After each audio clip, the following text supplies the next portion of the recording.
Howdy. What was Trey's mood throughout the entire game in the huddle? Constant. Thought he came out there with great energy. We started a little slow as an offense. Shout out to our defense for, and our special teams for picking up the slack and put us in a position to be able to figure our stuff out. And then I think the 2-minute drive to, end it, get a field goal, definitely gave us some momentum, got a couple big passes there. And then he just kind of felt it after that. And then, first start at home, definitely, probably a little nervous. I don't know. He might not have been, but I thought he did a really good job, for being a rookie quarterback. What's about the 2-minute drive for y'all that works so well for you? I think we got really good plays. They make it really simple for everybody. Call it a number. You know where you line up. You know what route you have. And I just thought, call the right ones. They dropped very deep in their zone coverages. Got a lot of eyes on me and Debo, and he was able to find Ayuk pretty quick. Found Debo on a slant, and just be able to keep that momentum going. And then I think he carried that into the second half. Did a good job.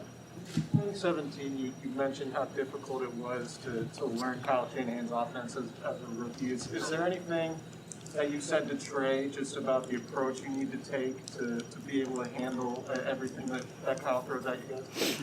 Yes and no. I didn't go to Trey and talk to him about, Kyle's offense. He's been in it for long enough, and he's been in a room with, Jimmy and Sudfeld. And, I think they're both really good. They're both really smart, and I think they did a really good job of, helping Trey learn and understand it. Coach Skang has been great in the quarterback room. I did tell him that it's much easier now because when CJ started as a rookie, they didn't even have a wristband, and so he would have to completely reiterate the whole play call that Kyle used to call, and that was way more difficult. So I think he's had it pretty easy, actually. The series after he threw the interception, Trey, you stood next to him. I think when he was warming up, you caught the passing, and handled it off to him. Maybe even tapped him. Did you try to communicate something to him there, or did you communicate something to him there? He's a professional football player. He's here for a reason. We drafted him 3rd overall for a reason. He's a good player. So just go out there and play football. There's stress, there's pressure, but if you have fun, it's a lot easier.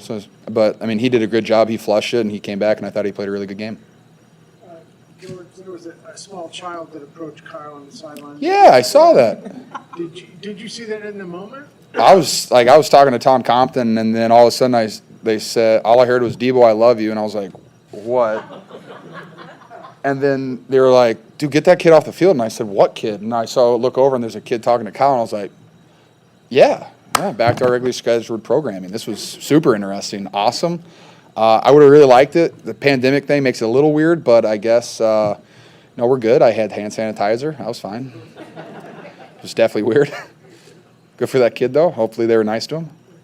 Okay, so he said, "I love you" to Debo before he approached Kyle? That's all I heard. I heard, "I love you, Debo." And all of a sudden I look over, and there's a kid talking to Kyle. I was like, "Is that Carter?" No, it's not. It's not his son. It's like, that'd be aggressive. Your catch over the middle, you reach up with one hand. Is that coming at pretty good velocity? What was that pass like? Yeah. Perfect ball. Gave me an opportunity on it. I like to call it was an and one. I'll take that.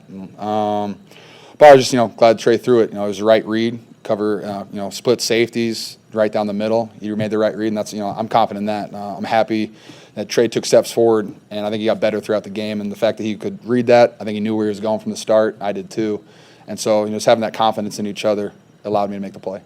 Two more play in that his earlier start, but that play that you just described, was that a play that I don't want to say he wasn't able to make on October 10, but no, he could make it. Just with me, and I was like, we don't get a lot of reps together, the whole season. He's running the scout team and stuff, but for him to be able to step in, and then he made that play. He made that exact same throw to Charlie this week in practice on a rep, and so just the fact that he could make it there, and then could see it again in the game, that's taking steps forward. Down one where he threw deep to Brandon. Should he have thrown it to you quicker there? I got to see the film. I have no idea. I always feel open, even when I'm probably covered. Also, when you're a guy like Trey that can run the ball, you can run it too. That's fine with me as well. I just like getting first downs. But whether he throws it to me or Brandon, I know that he has confidence in either of us to make the catch. And like I said, I got to watch the film, and whether he throws it to me or not is what it is. I know you guys are fine with whoever is playing quarterback, but how does it impact everybody else in the offense when it's unclear exactly who's going to start that weekend, given that Trey and Jimmy are probably going to run different versions of the offense? I think our coaches do a really good job of setting up the game plan. Like, are there a couple different wrinkles in there for Trey? Yes, but it's mostly our same offense and a little bit more basic than usual. It wasn't that like we had we had obviously some fun plays in, but like it wasn't that confusing, and so it just allowed Trey to play fast. And I think that allowed him to play. Once he got his footing, he figured it out and allowed him to play at a high level. Thank you, George. Thanks, guys. Thank you, George.